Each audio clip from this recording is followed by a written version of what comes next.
नमस्कार मित्रों। सभ्यता अध्ययन केंद्र की इस व्याख्यान श्रृंखला में आप सभी का स्वागत है। जैसा कि आप सभी को ज्ञात है, यूरोप के बारे में एक रिविजिटिंग यूरोप के नाम से हम श्रृंखला चला रहे हैं। तो यूरोप को हम पढ़ते हैं, हम जानते हैं। भारत में जो इतिहास की पुस्तकें हैं उनमें यूरोप के बारे में पढ़ाया जाता है।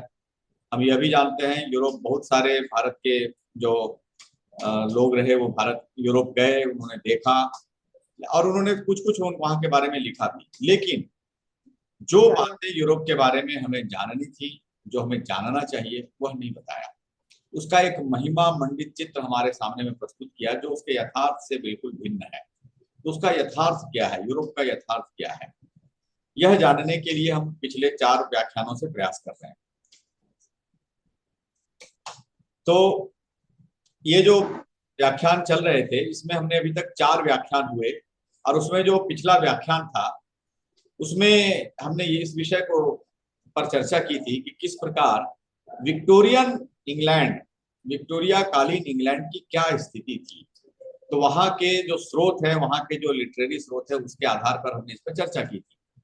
अब मैं इस इस बार के व्याख्यान के लिए, जो इस पूरे व्याख्यान में श्रृंखला में जिनका व्याख्यान हो रहा है, श्री कुसुमलता केडिया, प्रोफेसर कुसुमलता केडिया जी का मैं उनसे आमंत्रित करता हूँ कि अपना व्याख्यान प्रारंभ करें। प्रोफेसर कुसुमलता केडिया जी नमस्कार। हम लोगों ने इस विषय पर 4 व्याख्यान दिया और शुरुआत किया हिमयुग से लेकर रोमन एम्पायर, जिसको उनका एंशिएंट पीरियड कहते हैं, वहां से लेकर फिर अचानक मिडिवल पीरियड को छोड़कर मॉडर्न में मैं आ गई। और ऐसा करने का एक निश्चित प्रयोजन था, क्योंकि ये जिसको मिडिवल पीरियड अपना कहते हैं, ये स्वयं उसको अपना डार्क एजेस कहते हैं। तो उसको बताने से लोगों को भरोसा ही नहीं होता, चाहे मैं जितनी भी पुस्तकें दिखाती थी, भारत वाले उसको राइट ऑफ कर देते। इसलिए मैंने मिडिवल पीरियड को बाद में लेना उचित समझा और पहले मॉडर्न पीरियड को शुरू किया। मॉडर्न पीरियड मतलब पोस्ट रेनेसा, ये 14वीं 15वीं 15वीं में बताते हैं कि इनका रेनेसा हुआ। पोस्ट रिफॉर्मेशन 15वीं 16वीं, पोस्ट एनलाइटनमेंट 18th 19th। तो मैं जो बात कर रही हूँ ये 19th सेंचुरी और 20th सेंचुरी की बात कर रही हूँ, जिसको ये विक्टोरियन पीरियड के नाम से कहते हैं। वो जो क्वीन विक्टोरिया है उसके थोड़ा पहले से और थोड़ा बाद से। तो जो पहला मैंने टॉक दिया था, मैं 3-4 किताबें कुल इस विषय में बोलना चाहूंगी। पहली किताब ये है the London underworld in the Victorian period. दूसरा मैं बोलना चाहूंगी लो एंड लाइसेंशियस यूरोपियंस। तीसरा फूड इन हिस्ट्री, इसका केवल मॉडर्न पीरियड में लूंगी। डर्ट ऑन क्लीन, इसका मॉडर्न पीरियड लूंगी, मॉडर्न भी पोस्ट एनलाइटनमेंट 19th और 20th सेंचुरी की मैं लूंगी। तो आज मैंने अपने आखिरी चौथे भाषण में थोड़ी चर्चा की थी इस पुस्तक की कि ये जो पुस्तक है the London underworld, authentic first person accounts by beggars, thieves and prostitutes. लेकिन इस पुस्तक की जो शुरुआत है वो प्रोस्टिट्यूट से है और ये भयंकर है, भयंकर। आप लोग देख रहे होंगे मैंने कुछ निशान लगाए हैं पिन डाल के, इन्हीं का 2-2 4-4 6-6 लाइन बोलती जाऊंगी, से सब छोड़ दूंगी। लेकिन जिसको भी गंभीरता से इस विषय को समझना है, केवल एक पुस्तक नहीं, इसके बिब्लियोग्राफी में जाएंगे तो अनेकानेक पुस्तकें हैं, उनको पढ़ना तो पड़ेगा। ये तो केवल एक हल्का फुल्का झलक है उस गहराई से, या वो गहराई शब्द भी उचित नहीं, उस गंदगी की गहराई भी उचित शब्द नहीं है। उस गंदगी का एक कुछ छींट छाट समझने की थी। तो मैंने बताया था कि इंडेक्स में जो कंटेंट्स है उसमें प्रोस्टिट्यूशन के कितने प्रकार थे, अब सीधे मैं इसका पहला अध्याय शुरू कर रही हूँ। प्रोस्टिट्यूट्स इन लंदन, यानी पूरा यूरोप भी नहीं, यूरोप का जो सबसे पावरफुल देश है वो कौन है, सबसे एडवांस्ड है, सबसे समृद्ध है, वो उनका इंडस्ट्रियल वर्कशॉप है इंग्लैंड। और इंग्लैंड भी नहीं, इंग्लैंड की राजधानी, ग्रेट ब्रिटेन में आयरलैंड, वेस्ट और स्कॉटलैंड सब आ जाता है। नहीं जी, उनमें भी जो बेस्ट है, ग्रेट ब्रिटेन का बेस्ट है इंग्लैंड, और इंग्लैंड की राजधानी या ग्रेट ब्रिटेन की राजधानी लंदन। बहुत तेजी से मैं बोलते हुए चलूंगी। पृष्ठ संख्या 1, इमोशंस के लिए जगह बहुत कम होगा। पैराग्राफ नंबर 3 ये कह रहा है, a correct estimate of the number of prostitutes in London. कई एस्टिमेट है, लेकिन एक एस्टिमेट है कि करीब 80,000 प्रोस्टिट्यूट्स है। और वो कह रहा है कि आबादी जो है वो अंदाजन 1 मिलियन है, यानी 10 लाख है। 10 लाख में 5 लाख अंदाज मान लीजिए पुरुष हैं, 5 लाख स्त्रियां हैं। इन 5 लाख स्त्रियों में बच्चियां भी हैं, क्योंकि वहां पर उम्र बहुत कम है, प्रजनन दर अधिक है 19th सेंचुरी में। तो एक मान लीजिए 5 लाख में लाख 1.5 लाख 10-12 साल से छोटे उम्र की लड़कियां हैं, और एक 50,000, 80,000 60 साल नहीं, 40-45 साल से उम्र की बूढ़ी स्त्रियां हैं। 40-45 साल वर्णन सुनेंगे तो बुढ़ापे के लिए है। और प्राइम एज प्रोस्टिट्यूशन का है 12-14 साल से लेकर एक 25-30 साल में तो वो फेंकने योग्य वेश्याएं हो जाती। वेश्या शब्द भी सही नहीं, इसलिए मैं प्रोस्टिट्यूट, हार्लट, जो इनके शब्द हैं उन्हीं का मैं प्रयोग कर। तो आप कल्पना कीजिए, एक 5 लाख स्त्रियों में, जिसमें लाख 1.5 लाख बच्चियां हैं, 50-1,000 वृद्धाएं हैं, 3-1 लाख युवतियां हैं, उसमें 70 से 80,000 प्रोस्टिट्यूट। इसी प्रकार 5 लाख अगर पुरुष हैं, उनमें कितने बच्चे हैं, कितने बूढ़े हैं, यानी 2-3 लाख पुरुषों के लिए 50,000, 80,000, 70,000 प्रोस्टिट्यूट्स। कब की कहानी है, ध्यान दीजिए, ये दुनिया का राजा बता रहे, ये सुपर पावर है। कौन, ग्रेट ब्रिटेन। ग्रेट ब्रिटेन का मेन कंपोनेंट इंग्लैंड, इंग्लैंड की राजधानी लंदन, तो बाकी जगह का क्या हालत होगा। और ये जो आंकड़ा है, ये आंकड़ा है 1793, closing of 18th century, beginning of 19th। और आगे के सालों में जाके प्रोस्टिट्यूशन की संख्या और इंटेंसिटी कई गुना अधिक बढ़ जाती है। और 20वीं शताब्दी तक आते आते प्रोस्टिट्यूशन प्लस पोर्नोग्राफी एक बहुत इंपॉर्टेंट इंडस्ट्री है इंग्लैंड की, जो जीडीपी और जीएनपी, ग्रॉस नेशनल प्रोडक्ट और ग्रॉस डोमेस्टिक प्रोडक्ट का एक मेजर सप्लायर है। इस पर आज नहीं बात करूंगी, आगे कभी। हाँ,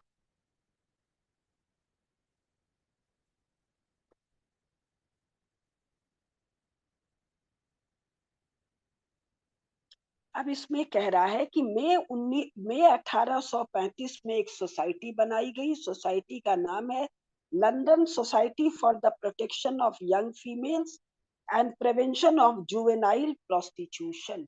जुवेनाइल 13, 14, 15 साल के, 18 नहीं, 13, 14, 15, 9, 10 साल के, अपने यहाँ तो ये कन्याएं हैं। इनमें जो प्रोस्टिट्यूशन है, जुवेनाइल प्रोस्टिट्यूशन के रोकने के लिए, तो फिर पेज 3 पर ये कह रहा है, schools schools for the instruction of youth in every species of theft and immorality are here established. It has been proved that 400 individuals, 400 लोग, procure a livelihood by trepanning females from 11 to 15 years of the age for the purpose of prostitution. ये super power England, कौन सा सन है, 1835, 19वीं शताब्दी एकदम विज्ञान का, मॉडर्निटी का, सिविलिटी का, व्हाइट मैन्स बर्डन का, सिविलाइजेशन का पीक। और इसमें 11 से 15 साल की बच्चियों को प्रोस्टिट्यूशन के लिए पकड़ने के लिए 400 इंडिविजुअल लगे।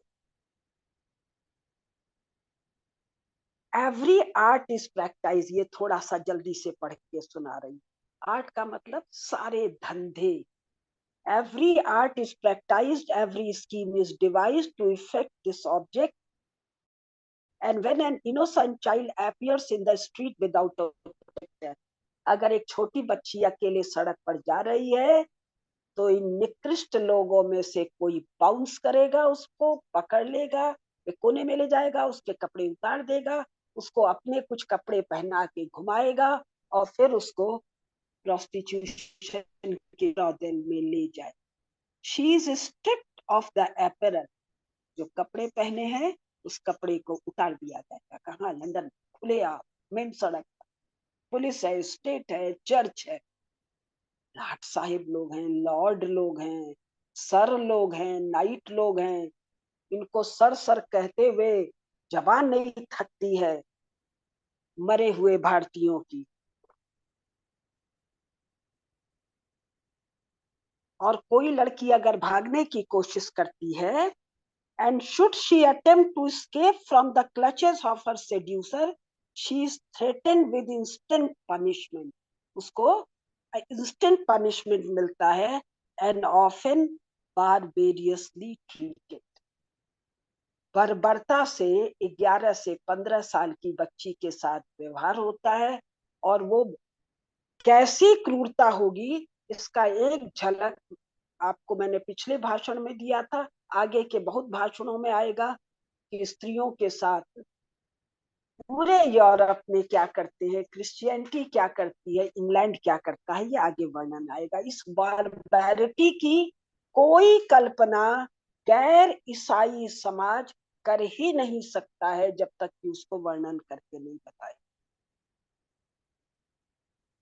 These youthful victims, youthful victim नहीं है, ये बच्चियां हैं 11 से 15 साल की।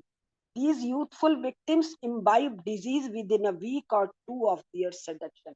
जैसे ये पकड़ी जाती हैं, वेश्यावृत्ति में डाली जाती हैं, हफ्ते और 2 हफ्ते में भयंकर यौन रोग से ग्रसित हो जाती हैं। They are then sent to one of the hospital under a fictitious name. Hospital जो कह रहे हैं, हॉस्पिटल नाम की कोई बला इनके पास 19th सेंचुरी तक नहीं है, अभी मैं बताऊंगी आप लोगों को।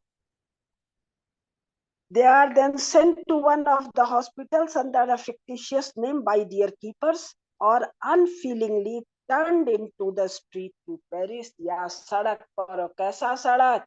अभी आगे बताएंगे, जिस पर टट्टी पड़ी हुई है, रात को टट्टी फेंकी जाती है, सुबह सुअर चाट के साफ करता है। ये दिल्ली का जनपथ, राजपथ और कर्तव्य पथ नहीं है। इस पर इस लड़की को फेंक दिया जाता है खत्म हो जाने के लिए। And it is not an uncommon circumstance that within the short space of a few weeks, the bloom of health, of beauty and innocence gives place to sallow hue of disease, despair and of death. ये कल्पना कर पाना मुश्किल काम है।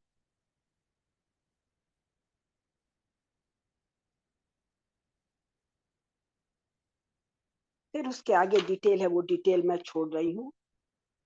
आगे page 4 पर कहता है, द लेजिस्लेचर, जो कानून की व्यवस्था है, जो उनका पार्लियामेंट है, मदर ऑफ डेमोक्रेसी। इंग्लैंड के पार्लियामेंट से भारत के महान parliamentary Nehru Gandhi and company संविधान बनाते हैं। और हमारे नरेंद्र मोदी जी, जिसको वो पहले भी उन्होंने प्रोस्टिट्यूशन कहा है गांधी जी ने हिंद स्वराज में, हमारे नरेंद्र मोदी जी उस माता पार्लियामेंट की, जो बेटी पार्लियामेंट है, इसको दंडवत प्रणाम करते हैं। वो legislature, the legislature by refusing to interfere इस वेश्यावृत्ति के मामले में वेश्यावृत्ति भी नहीं कहा जा सकता है, भयंकर घिनौना स्त्री शरीर का क्रूरता पूर्वक नाश करने को legislature refuses to interfere, by refusing to interfere have tacitly declared the existence of prostitution to be a necessary evil. क्यों? इसका हम अपना व्याख्या कर दे रहे हैं, क्योंकि मान्यता है, स्वीकृति है कि प्रोस्टिट्यूशन ये उमराव जान वाला प्रोस्टिट्यूशन नहीं है। ये नालायक हमारी देवदासियों और हमारी आम्रपाली को बात करते, अरे उसके पैर की, उसके दासी के दासी के दासी के पैर की धूल नहीं पा पाओगे तुम लोग नालायक हो। वहां का प्रोस्टिट्यूशन ये है, कोई बच्ची जा रही है सड़क पर, अकेली है तो उसको उठा लो, उसके कपड़े उतार दो, हफ्ते 2 हफ्ते में उसका देह का ऐसे नोच डालो कि वो मरने के लिए इंग्लैंड की ठंडी सड़कों पर, टट्टी से भरी सड़कों पर फेंक दी जाए। अब फिर पेज 7 से मैं बोल रही हूँ। We have before stated the assumed number of prostitutes in London to be about 80,000. And large as this total may appear, ये दिखाई दे सकता है कि बड़ा है, it is not improbable that it is below the reality rather than above it. ये underestimate है, बड़ा दिख रहा है किसको, मॉडर्न टाइम को, लेकिन ये 80,000 से भी बड़ा, लाख सवा लाख हो सकता है। और अभी तो वहां पोर्नोग्राफी नहीं आया, पोर्नोग्राफी तो 20वीं शताब्दी का मामला है, शायद हो सकता है पहले का भी। One thing is certain, if it be an exaggerated statement that the real number is swollen every succeeding year. 80,000 से 90,000, लाख, 2 लाख, 4 लाख, 5 लाख, क्यों? क्योंकि जनसंख्या भी बढ़ती जा रही है। अब कैसे मैटर ऑफ फैक्ट बात कर रहा है, जो बात कर रहा है वहां का आदमी है, हवा में ही ये सब है, तो वो सोच के भयंकर रिवोल्ट भीतर से नहीं होता है, बेचैनी नहीं मचती है जो मुझे पढ़ के सुनाने में मच रही है। कह रहा है we divide prostitutes into 3 class, हम एकेडमिक की सुविधा के लिए इनको 3 वर्ग में बांट लेते हैं। वो दोज विमेन, वो वेश्याएं, who are kept by men of independent means, जिनके पास थोड़ा साधन है आर्थिक, जो उनको रखते हैं। Those women who live in apartments and maintain themselves by the produce of their vagrant amours, जो वेश्यावृत्ति से अपना काम चला लेती हैं। And thirdly, those who dwell in brothels, और तीसरी वो जो कि, brothels का हिंदी क्या होगा? अब ये वेश्यालय वैसा तो कतई नहीं है जो हम लोग भारतीय फिल्मों में, भारतीय सीरियल्स में देखते हैं या भारतीय उपन्यास और कहानियों में पढ़ते हैं, तो कोई बड़ी भयंकर चीजें आगे वर्णन आएगा।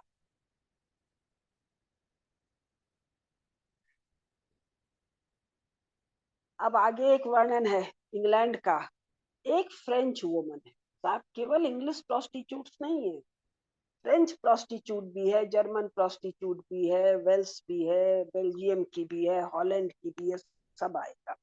तो वो कहती है कि मुझे हफ्ते में 4-5 बार मैं अपने शरीर से अर्निंग के लिए आती हूँ, क्योंकि मुझे और कोई काम मिल नहीं रहा है।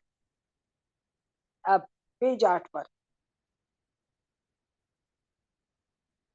अब एक महिला नहीं, सब बच्चियां, छोटी छोटी बच्चियां, क्योंकि ये फर्स्ट हैंड अकाउंट है, ऑथेंटिक फर्स्ट पर्सन अकाउंट।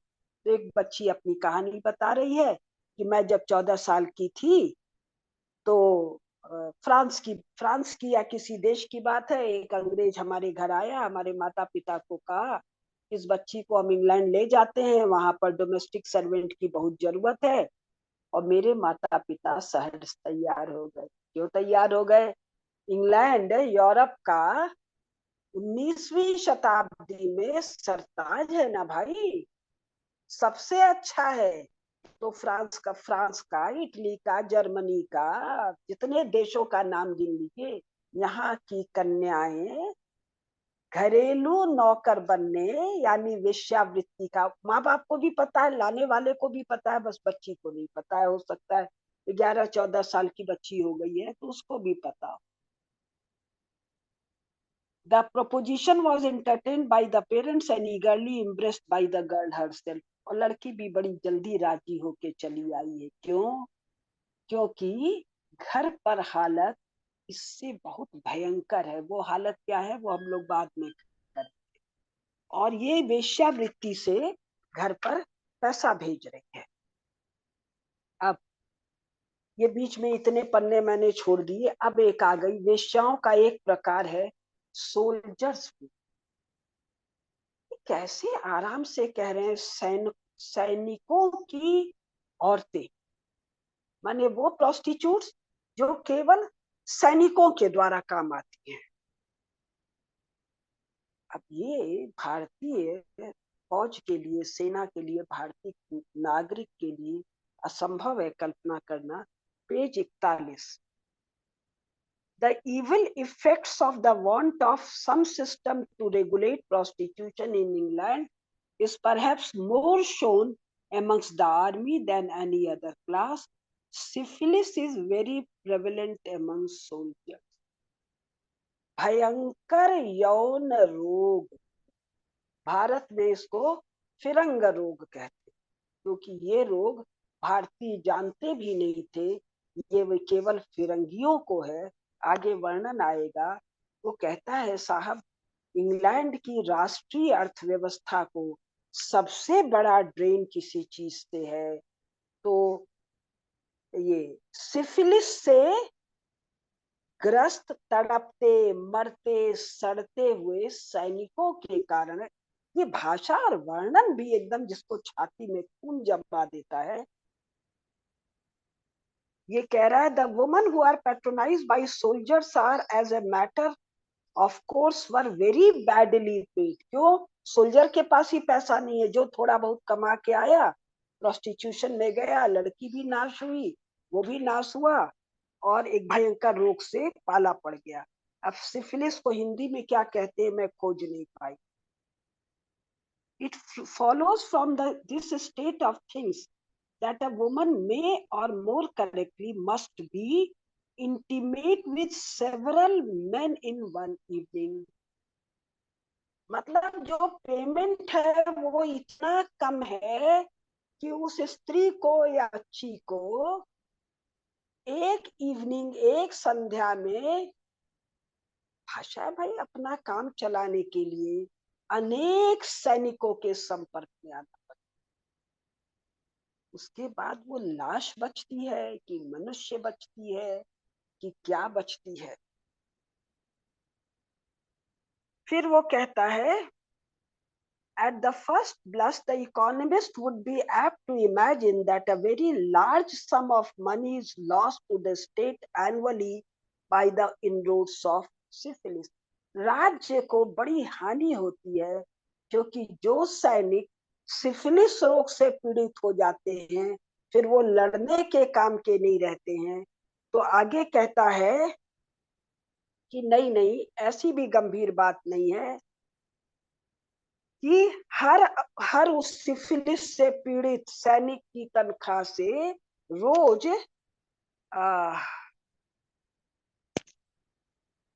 रोज कितना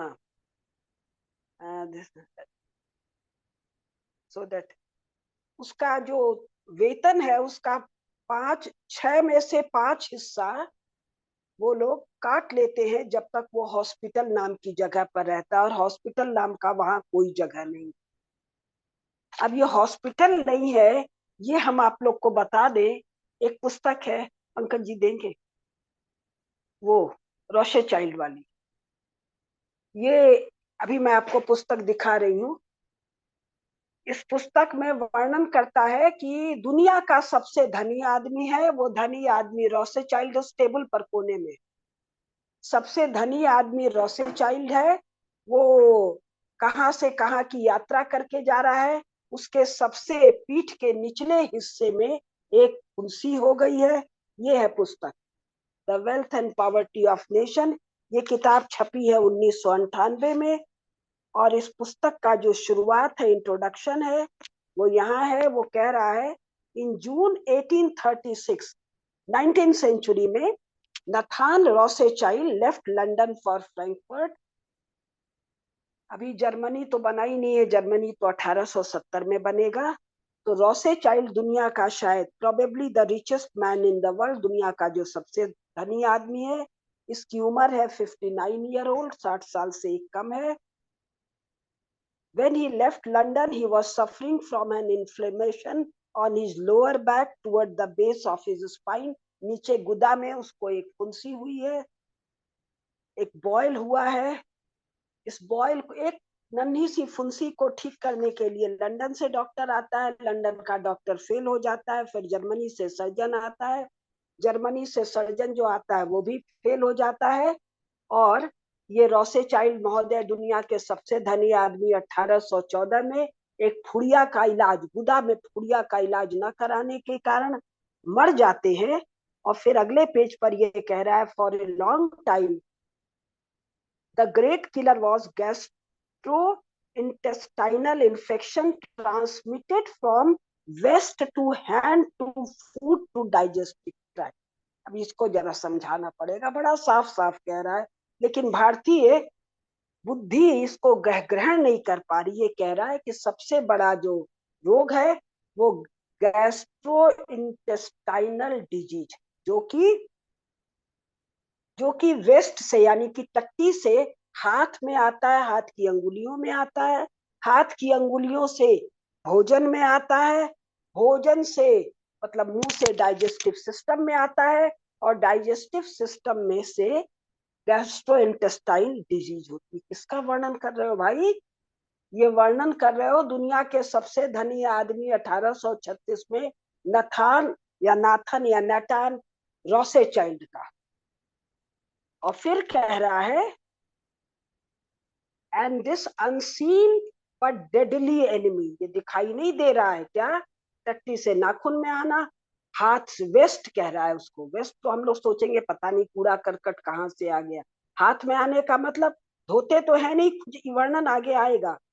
धोते तो है नहीं तो खुजली होती है, खुजली करते हैं तो नाक में टट्टी, नाखूनों में टट्टी भरी हुई है। किसके? सड़क छाप आदमी के नहीं, रोसेचाइल्ड के। किताब कब छपी है? 1998 में। कहाँ से छपी है? एबेकस डेविड लैंड्स, इसका आगे डिटेल है, कोई बहुत इंपॉर्टेंट आदमी है। हाँ, लंदन और न्यूयॉर्क में इसकी ऑफिस है। ये कह रहा है, the best Avenue of transmission was the common Privi. फिर नहीं समझ में आएगा, ये जो कॉमन पैखाना है, इससे यहाँ ट्रांसमिशन होता है। वेयर कॉन्टेक्ट विद वेस्ट, जहां पर की टट्टी के साथ संपर्क होता है, was fostered by want of paper, क्योंकि कागज तो है नहीं पोंछने के लिए। कब? 1836, 19वीं शताब्दी में। किसके पास कागज नहीं है पैखाना पोंछने के लिए? रोसेचाइल्ड के पास।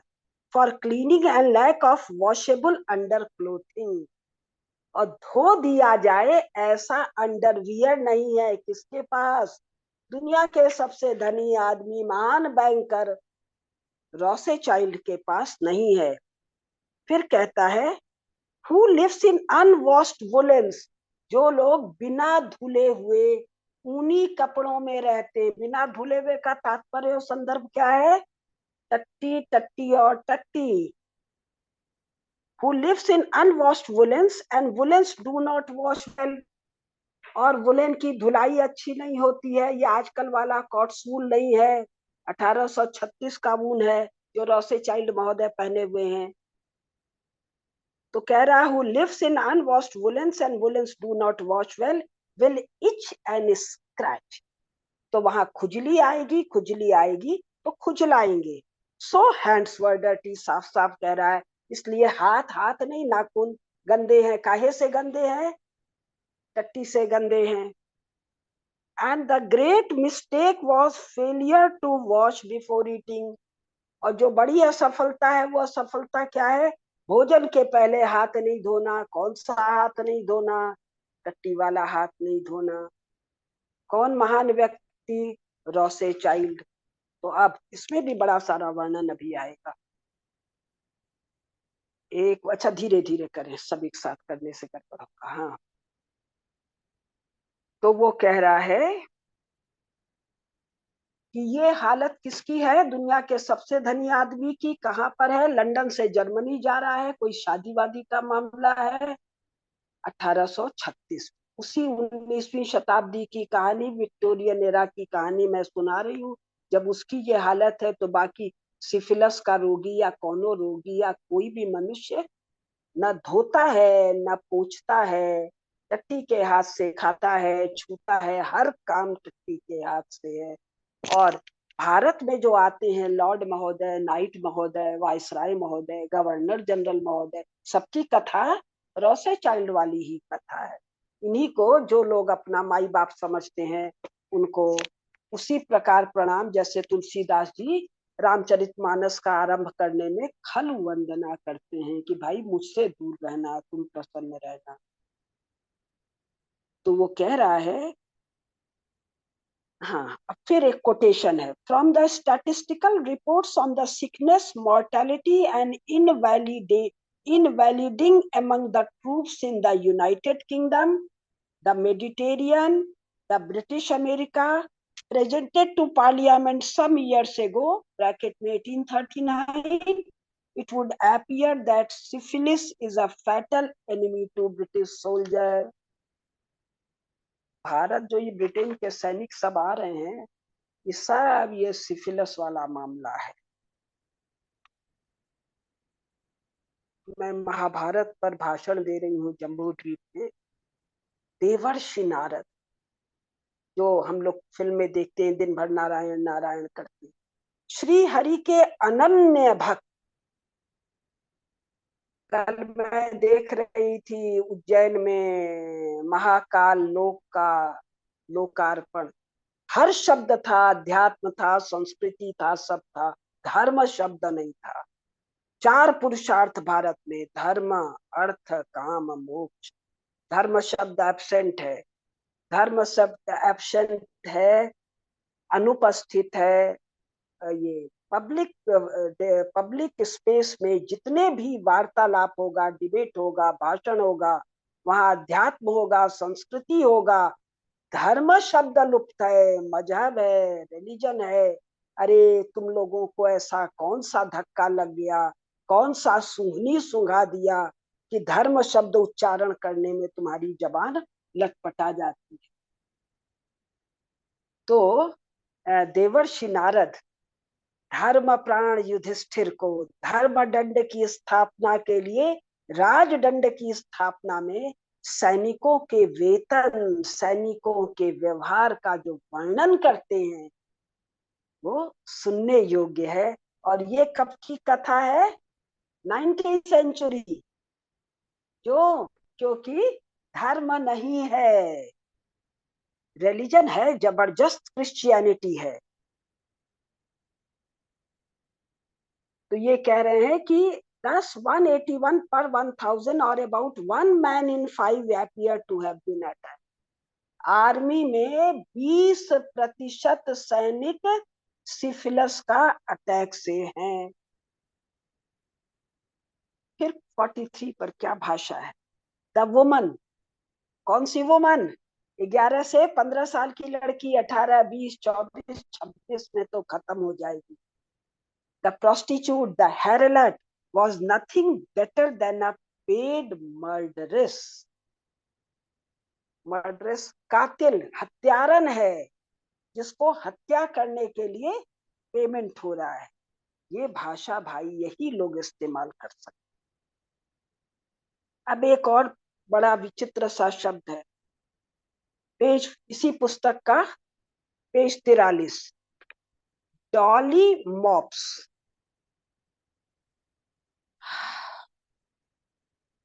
Those women who, for the sake of distinguishing them from the professionals I must call amateurs, are generally spoken of as dolly mop. Dolly mops हैं, ये प्रोफेशनल प्रोस्टिट्यूट्स नहीं है, एमेच्योर है, नौसिखिया हैं, फ्रीलांसर हैं, पता। नाउ मेनी सर्वेंट मेड्स, जो काम करने वाली दाइयां हैं, नर्स मेड, नर्समेड, नर्स तो होती नहीं थी, नर्समेड who go with children into the park, जो बच्चों को घुमाने ले जाती हैं, नर्सिंग करती हैं, छोटे बच्चों के साथ हैं, शॉप गर्ल्स जो दुकानों में लड़कियां हैं, and milliners who may be met with at various dancing academics so called are dolly marks। ये 3-4 प्रकार की और प्रोस्टिट्यूट्स का वर्णन आ रहा है। अब ये क्या है प्रोस्टिट्यूट, वो कौन सी है Dolly mops? We must separate these latter again from the something who is just as much in point of fact a dolly mop, because she prostitutes herself for her own pleasure, a few trifling presents or a little money now and then। ये साहब ये पकड़ धकड़ के लाई गई है, ये अपने सुख से, अपनी इच्छा से स्वयं ही प्रोस्टिट्यूशन करती है, थोड़ा सा पैसा, इतना सा क्यों? क्योंकि इंग्लैंड दरिद्र है, ये उमराव जान नहीं है रेखा वाला या ऐश्वर्या राय वाला। यहाँ जो नगर बधुएं हैं वो राजा के बराबर की सवारी पर नहीं निकलती हैं, उनकी सत महले नहीं, ये लोएस्ट ग्रेड की रेचेज हैं, एक निर्धन भिखमंगे कंगाल समाज में Victorian England, 19th century England, power house of Europe, ये इसकी कथा है। कह रहा है आगे 43 पर, अभी सोल्जर विमेन चल रहा है। Soldiers are notorious for hunting up these women, क्या भाषा है, for hunting up these.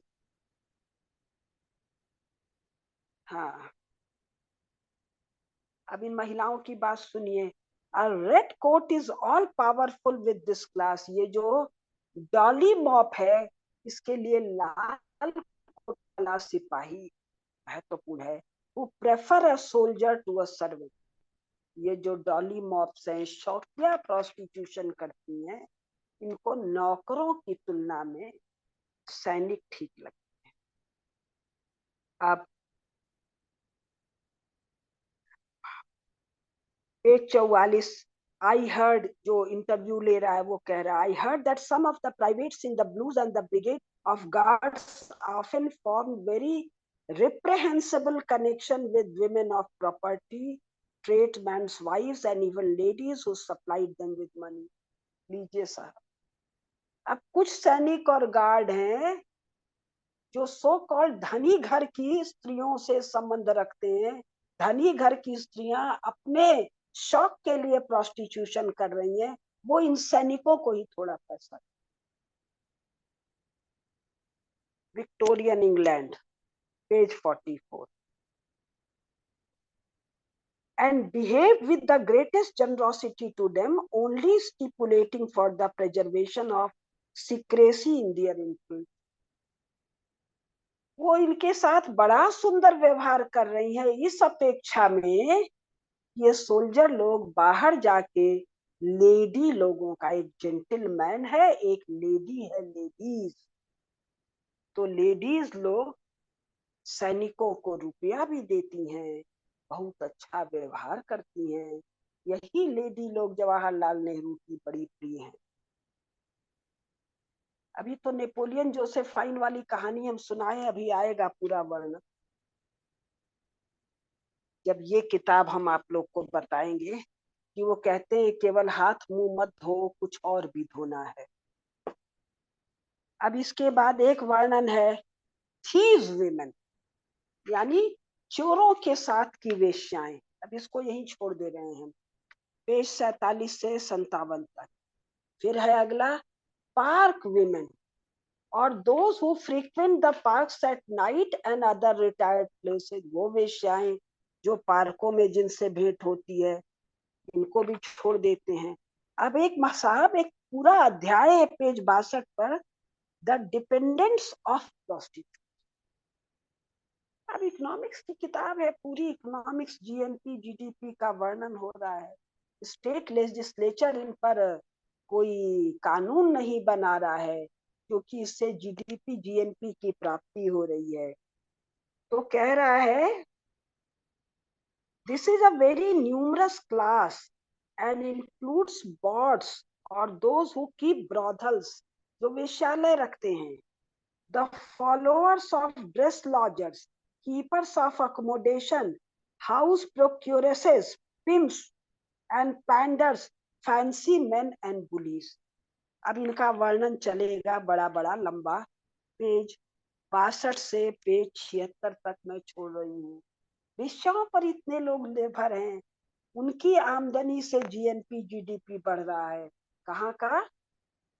Great Britain, England, राजधानी लंदन। इसी का गुण गाने शशि थरूर और मनमोहन जाते। गांधी जी ने हिंदू स्वराज में जब पार्लियामेंट को वेश्या कहा, तो लगता है वेश्याओं के क्लोज संपर्क में आके देखे थे। वेश्यापन ही इंग्लैंड की मुख्यता है। अभी तो हम बताएंगे और क्या क्या मुख्यता है, कान के कीड़े झड़ जाए। अब आ रहा है पेज 76 पर, क्लैंडस्टाइन प्रोस्टिट्यूट्स, छुपी हुई वेश्याएं। This in reality I regard as the most serious side of prostitution. ये वेश्यावृत्ति का सबसे गंभीर पक्ष है।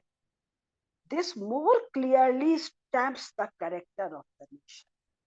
छिपी हुई वेश्यावृत्ति किसी देश, सब नेशन फेशन तो है ही नहीं, राष्ट्र का अर्थ होता है किसी क्षेत्र, हम कहेंगे उसके चरित्र को बताता। 1001 cause may lead to a woman's becoming a professional prostitute, but if a woman goes wrong without any very cogent reason for so doing, there must be something radically wrong in her composition and inherently bad in her nature to lead her to abandon her person to the other sex, who are at all time ready to take advantage of women's weakness and a women's love. अरे भाई, उस स्त्री में कमी नहीं है, उस society में, उस रिलीजन में, उस जुडिशरी में, उस स्टेट में, उस मोरालिटी का problem.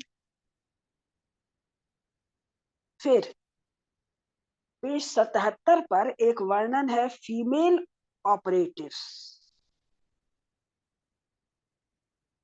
I enumerated some of the traits that supplied women to swell the ranks of prostitution, amongst which are this and this, और मेरा उसमें नोट लगा है बाप, इसको मैं पढ़ के नहीं सुना रही हूँ, छोड़ रही हूँ।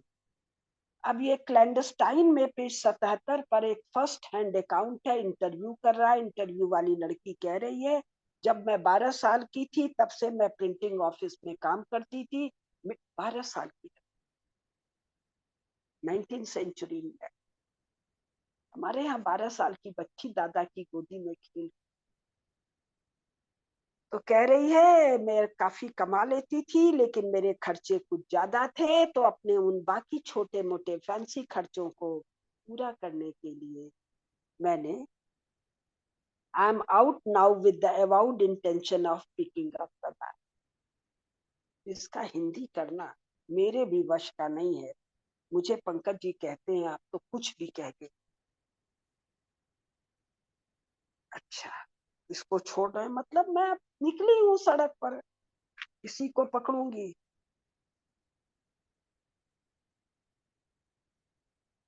अब एक पेज 80 पर एक और वर्णन है मेड सर्विस, घर में काम करने वाली दाई। अरे बाप रे, हम लोग ताई जी, बुआ जी, चाची जी, दीदी और बाई, बाई मतलब बहुत आदर पूर्वक बहन। मेरे को मेरे सब भाई लोग बाई बुलाते हैं, राजस्थान में, महाराष्ट्र में, गुजरात।